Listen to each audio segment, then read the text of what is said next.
함께 우리 신앙을 고백하시겠습니다. 나는 전능하신 아버지 하나님 천지의 창조주를 믿습니다.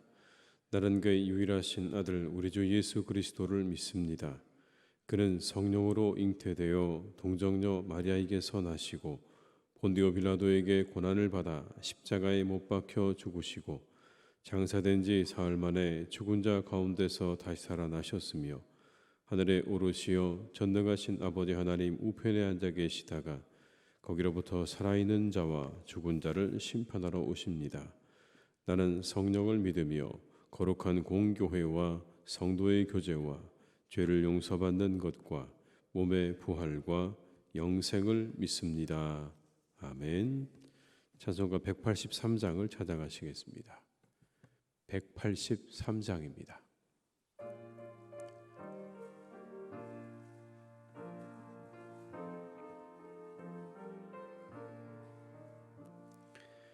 빈들의 마른 풀같이 시들은 나의 영혼 주님이 약속한 성령 간절히 기다리네.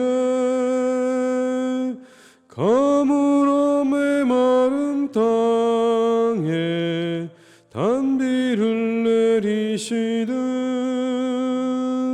성령의 단비를 부어 새 생명 주옵소서. 반가운 미소리 들려 산천이 춤을 추네. 봄비로 내리는 성령 내게도 주옵소서. 가물어 메마른 땅에 단비를 내리시듯 성령의 단비를 부어 새 생명 주옵소서. 절 따라 우러를 내려 조목이 무성하니 갈급한 내 심령 위에 성령을 부으소서. 가물어 메마른 땅에 단비를 내리시듯 성령의 단비를 부어 새 생명 주옵소서. 참되신 사랑의 언약 어길 수 있사오랴. 흡족한 은혜 주실 줄 믿습니다. 가물어 메마른 땅에 단비를 내리시듯 성령의 단비를 부어 새 생명 주옵소서. 3절입니다. 절 따라 우러를 내려 조목이 무성하니 갈급한 내 심령 위에 성령을 부으소서. 가물어 메마른 땅에 단비를 내리시듯 성령의 단비를 부어 새 생명 주옵소서. 참되신 사랑의 언약 어길 수 있사오랴. 오늘의 흡족한 은혜 주실 줄 믿습니다. 가물어 메마른 땅에 단비를 내리시듯 성령의 단비를 부어 새 생명 주옵소서. 아멘.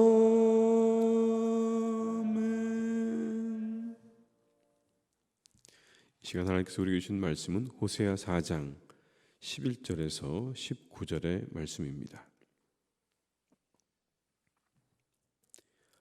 호세아 4장 11절에서 19절의 말씀입니다.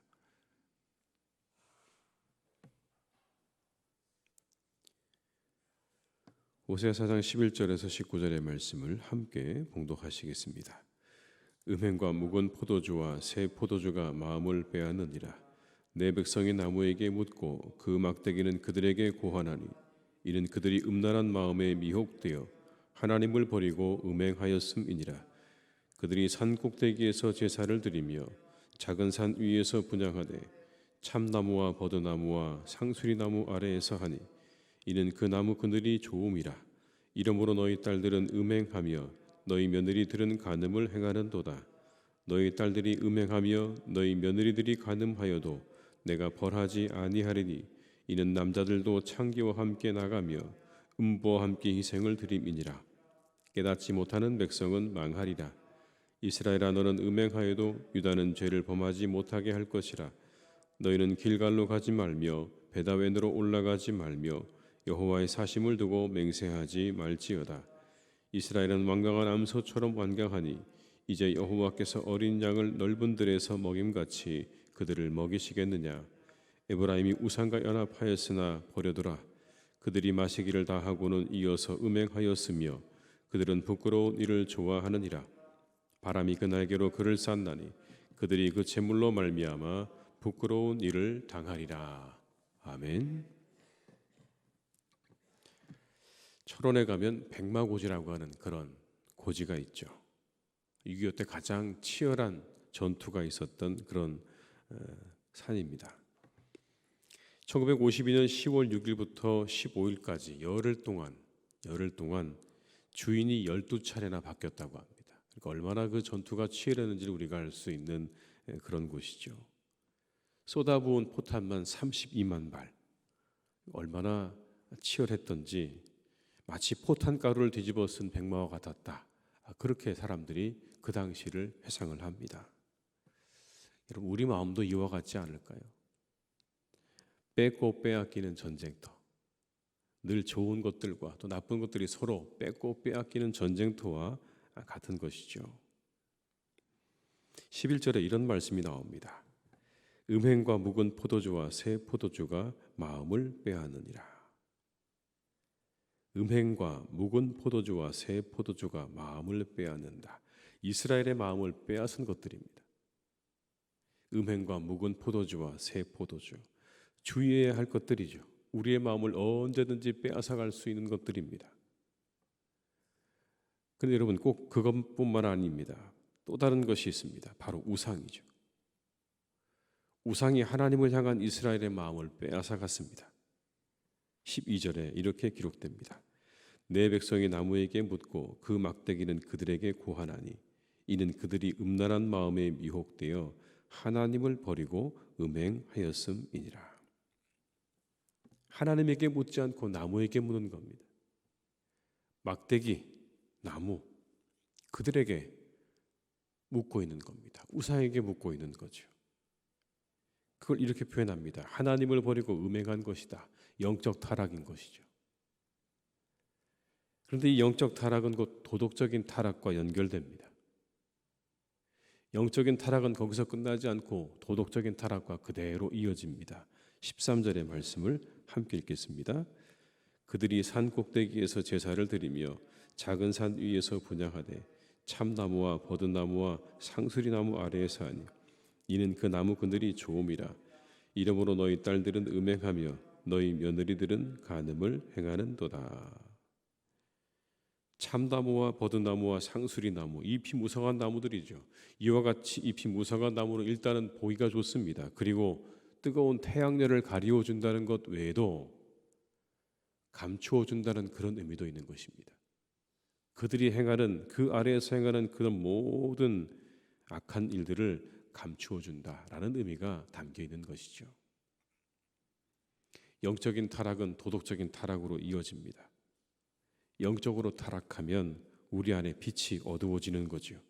분별이 사라지고 자기 마음대로입니다.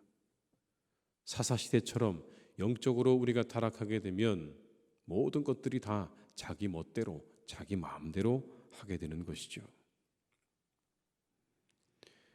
우리가 도덕적으로 영적으로 타락하지 않도록 기도해야 할 것이고 우리나라가 또한 그렇게 되지 않기를 기도해야 할 줄로 믿습니다. 여러분, 그래서 오늘 이 호세아는요, 자신의 조국인 북이스라엘을 위해서 예언을 하지만 한편으로 남유다를 향해서도 말을 합니다. 이 북이스라엘과 교제하지 말라는 겁니다.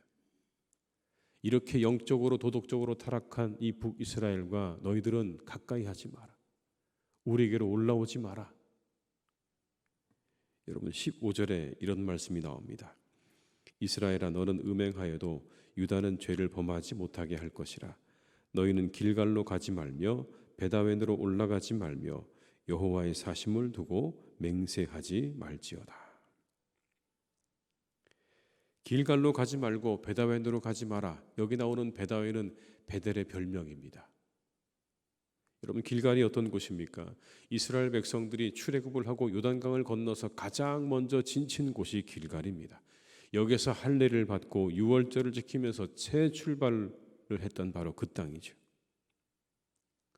이스라엘의 왕인 사울을 왕으로 세웠던 자리가 바로 이 길갈이고, 후에 엘리야 시대에 사사학교가 선지학교가 있었던 바로 그 자리가 이곳 길갈입니다. 성지와도 같은 곳입니다. 그런데 바로 그 땅을 우상 숭배의 중심지로 만들었다는 겁니다. 베다웬이라는 말은 이런 뜻입니다. 허무한 집, 우상의 집. 원래는 베델이었습니다. 하나님의 집이었는데 베다웬으로 바뀐 거예요. 허무한 집, 우상의 집. 얼마나 우상 숭배가 일어났으면 그곳을 가리켜 허무한 집이라고 불렀겠습니까? 별명이 생겼겠습니까? 창세기에서 우리가 보는 대로 베델은 하나님의 집이었습니다. 형을 피해 도망가던 야곱이 도망치다가 잠들어서 그곳에서 천사들이 오르락내리락 하는 것을 보게 되었고, 그것을 가리켜 하나님의 집이라고 하는 이름을 지었던 곳이 바로 이 베델입니다. 축복의 약속을 받은 곳이죠.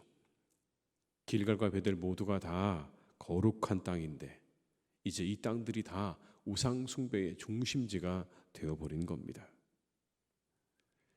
호세아는 말합니다. 절대 우리에게로 오지 마라.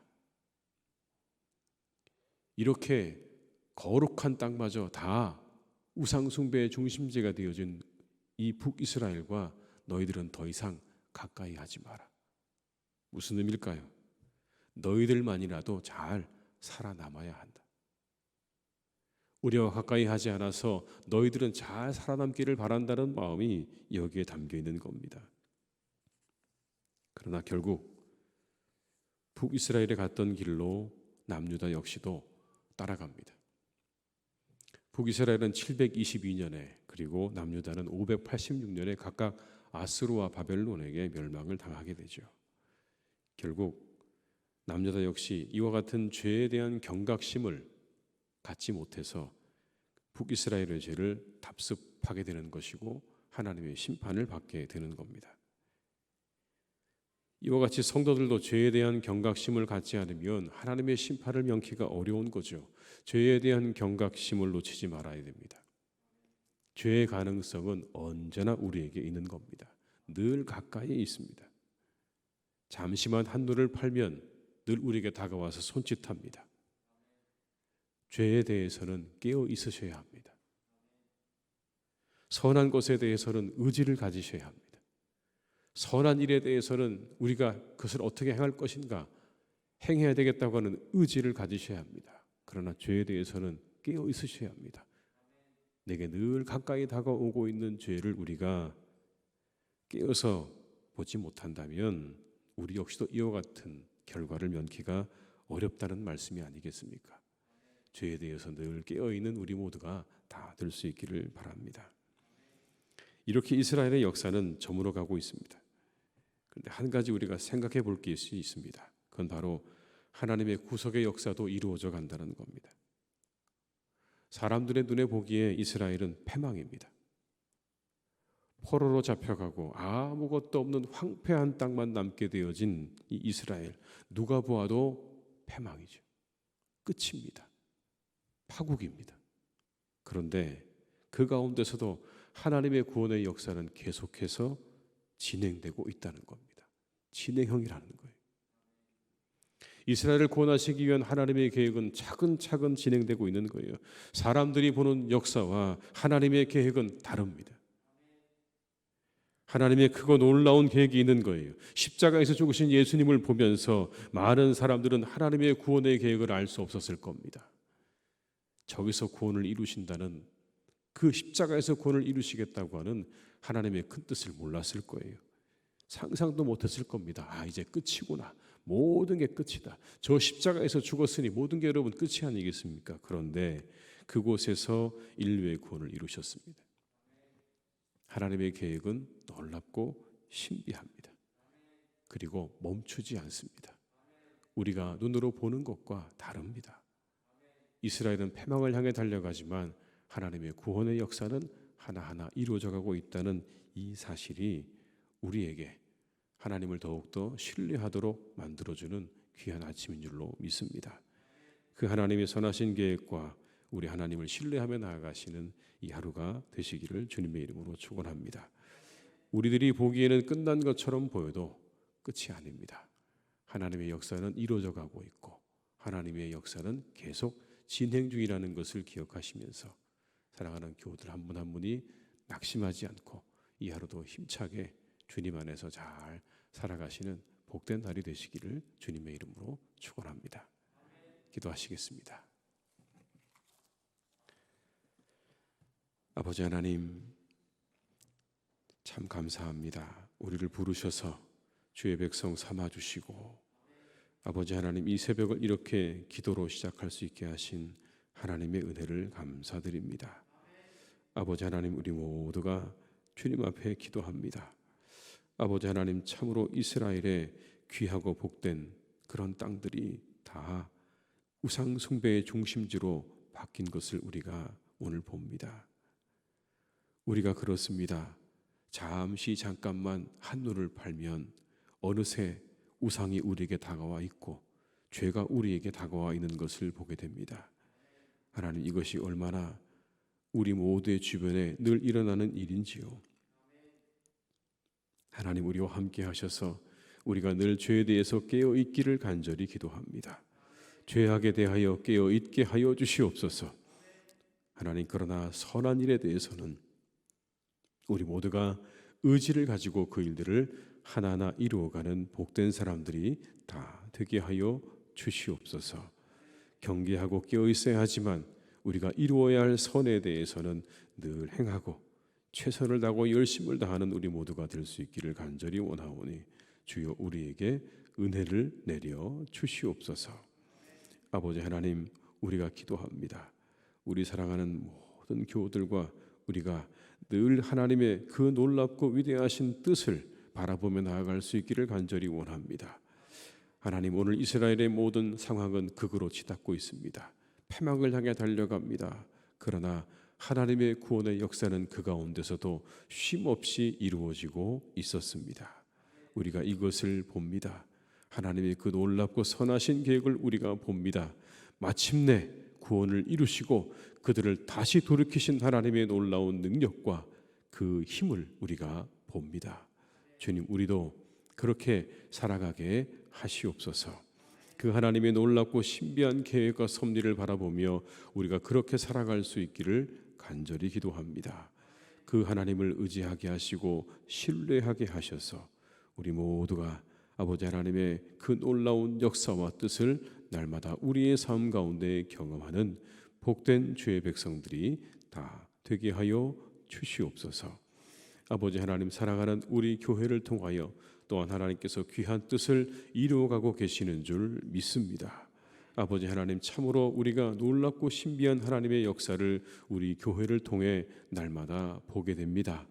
아버지 하나님, 우리가 또한 주님을 신뢰하오니 주님께서 우리와 함께 하셔서 우리의 가는 모든 걸음걸음 함께 하시고 동행해 주시기를 간절히 원하고 기도합니다. 아버지 하나님, 우리 교회를 축복하셔서 주님의 귀하고 복된 교회로 더욱더 견고하게 세워지게 하여 주시옵소서. 아버지 하나님의 귀한 역사를 감당하는 교회가 되게 하여 주옵시고, 복음을 전하는 교회가 되게 하여 주옵시고, 이곳에 있는 우리 모든 교우들에게 하나님의 은혜가 임하는 교회가 되기를 간절히 원합니다. 이곳을 찾는 자마다 풍성히 받고 기쁨을 누리고 돌아가는 교회가 되기를 간절히 원하오니, 하나님께서 우리 교회를 축복하시고 함께하여 주시옵소서. 아버지 하나님, 우리 사랑하는 교우들이 모일 때마다 은혜가 충만하게 하시고 기쁨이 충만하기를 간절히 원합니다. 늘 아버지 하나님, 우리에게 순종의 마음을 더해 주시기를 간절히 원합니다. 모든 일에 순종하는 마음을 허락하여 주시옵소서. 순종의 믿음을 더하여 주시옵소서. 아버지 하나님의 말씀에 순종하게 하여 주옵시고, 아버지 하나님의 교회에 순종할 줄 아는 귀하고 복된 마음을 우리에게 허락해 주시옵소서. 아버지 하나님, 우리 사랑하는 교우들의 가정 가운데 어려움을 당한 분들이 있습니다. 여러 가지 어려움들입니다. 질병으로, 그리고 경제적으로, 관계적으로 하나님 문제가 생겨서 어려움 가운데 빠져 있는 우리의 교우들이 있습니다. 주님, 그들과 함께 하시고 그들 위해 역사해 주시기를 간절히 원합니다. 그 모든 문제가 다 해결함을 얻게 하여 주시옵소서. 그 모든 문제가 떠나가게 하여 주시옵소서. 그 모든 문제가 해결을 얻고 아버지 하나님 온전히 하나 되어지는 역사 있기를 간절히 원하오니, 하나님께서 함께 하시고 인도하여 주시옵소서. 동행하여 주시옵소서. 아버지 하나님께서 우리 교우들을 위로하여 주옵시고 그들의 간절한 기도에 응답해 주시기를 간절히 원하오니, 하나님 역사해 주시고 인도해 주시옵소서. 기도하는 것이 하나님 유일한 우리의 살 길입니다. 기도만이 살 길인 줄로 믿습니다. 기도하게 하시옵소서. 우리의 교우들이 어려움이 닥쳤을 때 기도하게 하시옵소서. 아버지, 세상의 다른 방법을 구하기 이전에 하나님께 나와 무릎 꿇고 기도할 줄 아는 백성들이 되기를 간절히 원합니다. 주여, 우리의 교우들을 하나님께서 신앙적으로 이끌어 주시기를 간절히 원하오니, 오늘의 이 세대 속에서 하나님의 백성답게 하나님 말씀을 따라 기도하며 살아가는 주의 백성들이 되게 하여 주시옵소서. 주님, 내일은 주일입니다. 우리 모두가 하나님 앞에 나와 영과 진리로 예배하는 복된 예배의 시간이 되기를 간절히 원하오니, 주께서 함께하여 주옵시고 모든 예배의 시간 하나님께서 크신 은혜를 내려 주시옵소서. 아버지 하나님께서 오늘도 우리와 함께 하시고, 또 아버지 오늘 결혼의 예식을 치르는 우리의 귀한 새로운 가정도 주님께서 축복하셔서 귀한 예식, 아름다운 예식 되게 하여 주옵시고, 감사와 기쁨으로 충만하게 그 자리와 시간을 채워 주시옵소서. 모든 것을 주님께 의탁드리옵고 예수님의 이름으로 기도드립니다. 아멘.